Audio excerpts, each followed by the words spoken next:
So this week I'm at E3 and they've decked out a decent portion of the Nintendo area for Link's Awakening. The actual demo area is amazing. It's got these little dioramas from Link's Awakening set up between the games, and the overworld theme constantly plays from the speakers. We only got 15 minutes with the game and we couldn't bring any recording equipment with us, so I've only got off-screen over-the-shoulder gameplay footage without any sound. But I did a few interesting things in the demo that I'm glad are still in the remake, so let's just run through the footage I've got and I'll give you my thoughts on Link's return to Koholint. So the demo is just the start of the game. I don't actually know how far into the game it goes, but you only get 15 minutes and it cuts you off immediately after that time, so you can't actually get that far. I got to the very end of the first dungeon, but I don't think it's possible to get any further in 15 minutes. And as you can see, it's exactly the same as the start of the original Game Boy game. You wake up in Marin and Tarin's house, you get your shield, which apparently has your name on it, and then you go out into Maybe Village. And there's a little shot of the diorama for you, which is so cool. The setup between all the game setups, they're absolutely amazing. So as you can see, the movement's actually octagonal. It's not 360 degrees like most people thought it would be, like in A Link Between Worlds. You can only move in 8 different directions, but in a weird way I think this makes it feel really precise. I think that because you can only move in these 8 directions, it makes every movement that you do feel really sharp and responsive. And I actually much prefer this to 360 degree for this kind of game. It helps it feel more retro but also modern. So we get our sword and there's the owl there. I won't spoil major story plot points in this video because although it's, what, a 25-year-old game or something, I know that there's a lot of people that will be coming into this blind, so I won't spoil any of the major story elements. But we find our sword on the beach, and then I wish you could hear the sound here because one of the coolest moments in the original is when you get your sword on the beach and the main Zelda theme kicks in, and it's just fantastic in this remake. It's all orchestrated, it's beautiful.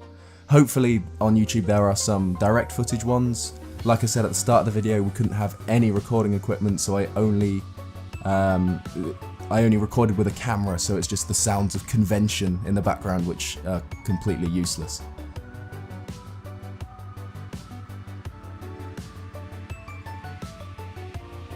And now, just like in the original, we go north to the mysterious woods, and if you've played the original, you know that down here there's a secret piece of heart, and it just functions exactly like it does in the original.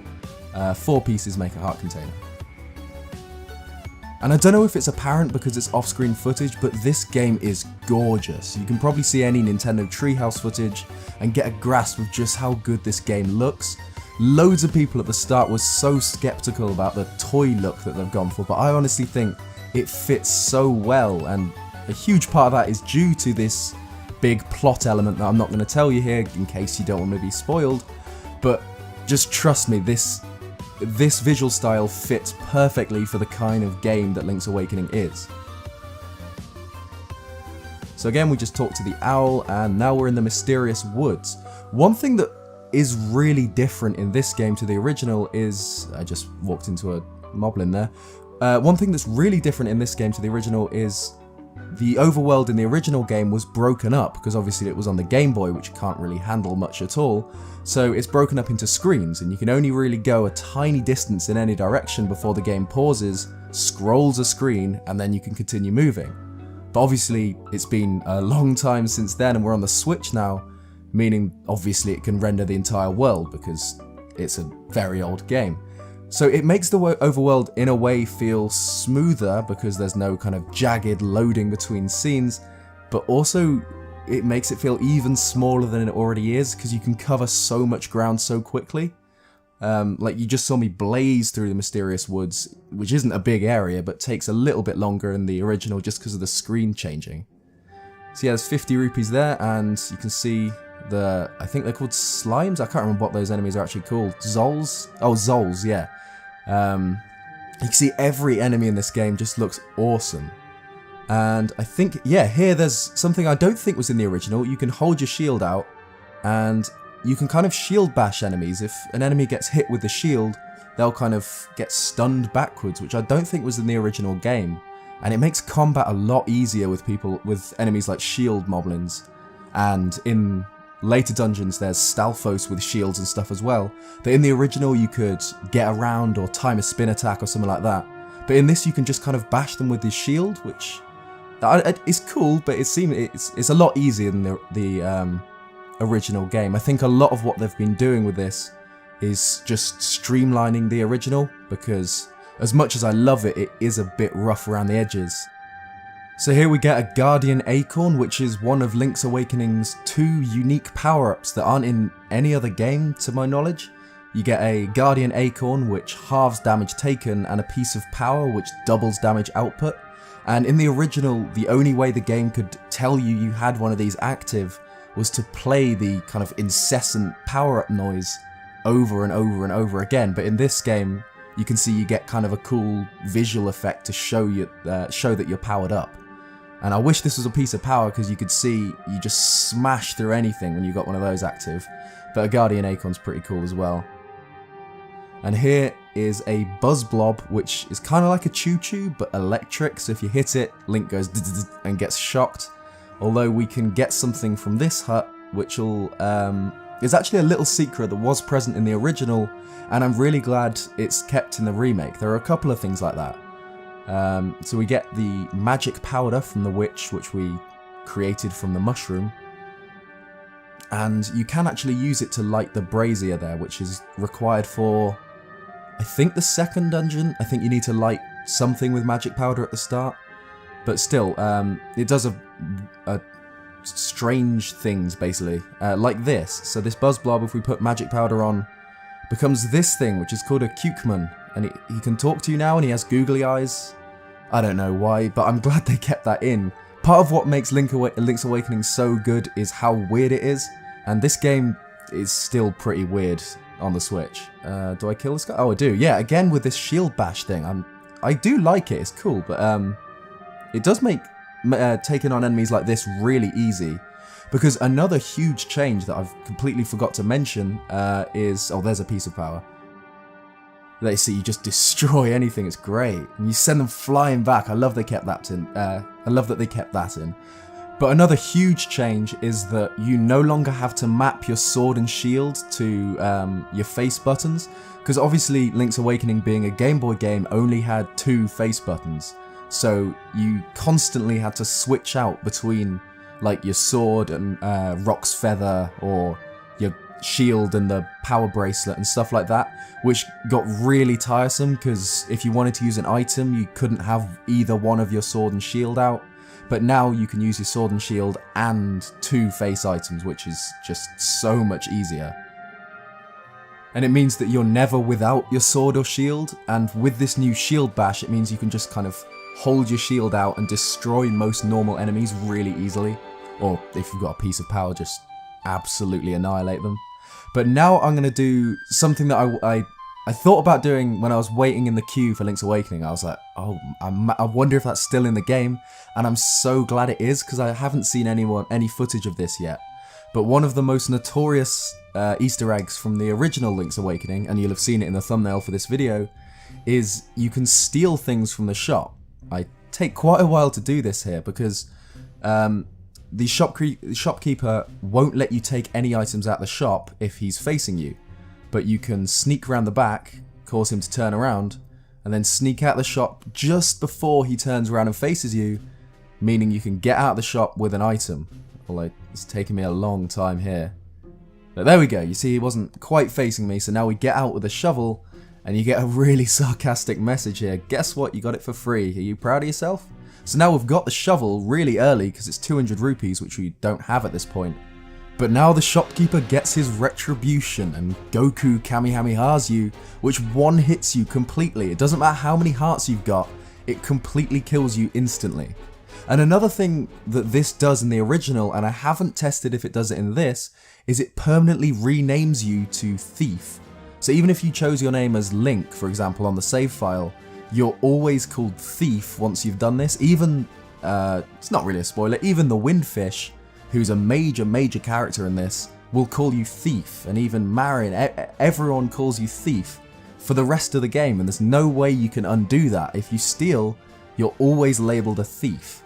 I don't know whether that's because of this big plot twist that this game has, and whether it's kind of like a test that Link fails by stealing things, I don't know. I kind of hope that continues in this game and you'd just be called a thief forever because I stole that item, but I don't know. Most people use this stealing because the shopkeeper sells the bow and arrows, but he sells them for 900 and something rupees, I think 980 or so. So no one wants to spend that much money, so you go in, you steal the bow, and then you never go back in the shop, meaning you never get called thief and you never get one hit KO'd, but you just can't use the shop. But that's such a weird little thing that I think only this Zelda game has, that you get this kind of punishment for stealing. I'm so glad they kept that in, because it's one of the most iconic, not really Easter egg, but one of the most iconic secrets from Link's Awakening.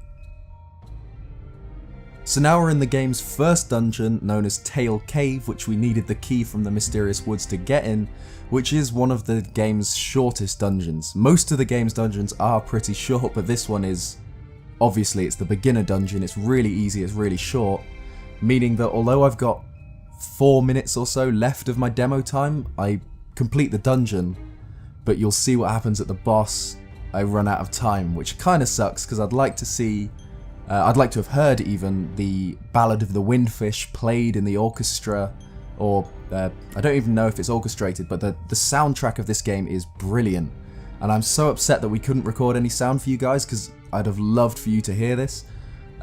Just the dungeon theme is really, really clean, and I'd have loved to personally hear the Ballad of the Windfish, but I didn't get that far because I got cut off by the time.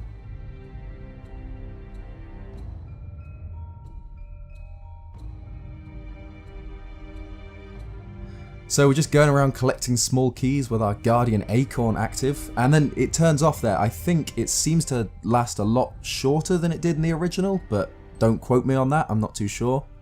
And there's a spin attack, which is exactly the same as the original, you just hold B. Although the original, I'm pretty sure, had the quick spin attack input, which is in a lot of Zelda games, and it's kind of a shortcut input where you just spin round on the control stick once and then press B, which is a lot quicker.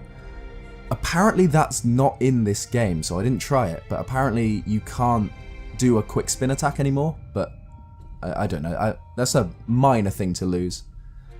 We're just making our way through the... Even the anti-fairies, or the bubbles, or whatever they're called, that they just look so clean. Everything looks really, really nice. I hope most people that were on the fence about this art style now like it, because I don't see how you can hate this. Like, this dungeon looks so clean, so beautiful. And then this is one of Link's Awakening's notorious 2D side-scrolling sections, which are really weird. I think it's the only time we've ever seen this in the Zelda series. And obviously there are Goombas, which back in Link's Awakening you could kind of give it a pass, because it was on a Game Boy, so it didn't quite look like a proper Goomba. But now in this, in HD, it's just straight up a Goomba, which is, I mean, it's fine, but it just looks so weird in a Zelda game. But I suppose that's what Link's Awakening's about. They've changed that to a 3 heart now instead of a 1 heart.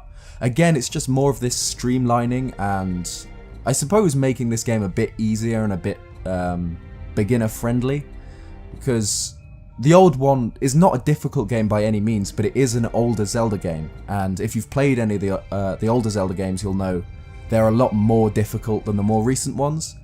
And I suppose Zelda got a huge amount of new fans with Breath of the Wild, who'll be trying a 2D Zelda for the first time with Link's Awakening, so I suppose it makes sense that Nintendo didn't want an incredibly difficult Zelda. Another thing I like about the Guardian Acorns and Pieces of Power in this game is that when you get them, aside from the visual effect obviously, is that when you get them you get this really cool power-up sound that plays. Obviously there's no audio here, but I'll find like some footage online and get some direct audio and play it for you guys.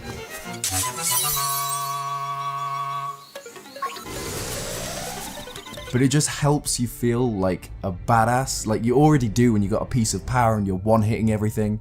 But it's just these little touches that they've been adding to Link's Awakening that I just love. Again, I just can't get over how good this game looks.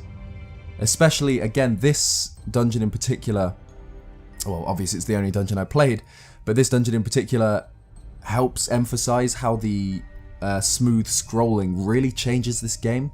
Because I've just, in this last 10 seconds or so, been in 3 different rooms, which would have been 3 different stop, scroll, play, and now I just kind of blazed through them. It's really nice. Here's one of the less intimidating mini-bosses in Link's Awakening, Rolling Bones, who's this kind of pink jelly guy who rolls this thing. He's kind of like a Mario enemy. There's loads of Mario-inspired stuff here, but you just have to jump over the thing and hit him for it, and he's not that difficult. But he gives you a fairy and a teleport back to the start of the dungeon, just like in the original. And now we go up, get hit by some blade traps, we go up and try and take on Moldorm. So here he is, the iconic Zelda enemy, probably the most memorable old school Zelda boss. Just because in this game, Moldorm can be annoying. Just like in A Link to the Past, he can hit you down off the edge of his arena, and then you have to climb all the way back up and go and refight him again. But yeah, you'll see here, he kind of grows a little protective shell there on his tail, which I don't think was in the original, that you have to hit off. And I'm trying to spin attack here because that's twice the strength of a normal sword strike, but we run out of time. I don't get to finish the dungeon and get the Ballad of the Windfish and everything, which would have been really cool. But honestly, I am really, really excited for Link's Awakening. I was very excited when it was announced, but playing the demo has kind of made me a lot more confident in how good this game's going to be. It's already one of the best old school Zelda games, just because of how quirky and how unique it is. And I think the remake just kind of smooths everything, but still keeps what makes Link's Awakening Link's Awakening. I can't wait for this game to come out in September. I'm going to cover it on the channel. Yeah, thanks for watching this gameplay. Let me know in the comments what you think of Link's Awakening. Cheers guys, and I'll see you next time.